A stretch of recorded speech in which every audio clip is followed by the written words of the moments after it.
Municipality పరిధిలో గణేష్ నగర్ ప్రాంతంలో పోచంపల్లి ప్రాంతంలో విచ్చలవిడిగా అక్రమ నిర్మాణాల్లో జరుగుతున్న సంబంధిత టౌన్ ప్లానింగ్ అధికారులు చూసి చూడనట్లు వ్యవహరిస్తున్నారని ప్రజలు ఆవేదన వ్యక్తం చేస్తున్నారు.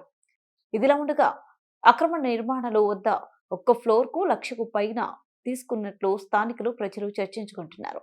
దుండిగల్ మున్సిపాలిటీ ఆదాయాన్ని టౌన్ ప్లానింగ్ అధికారులకు జేబులోకి వెళ్తుంది. భవనాలను చూస్తుంటేనే అర్థమవుతుంది.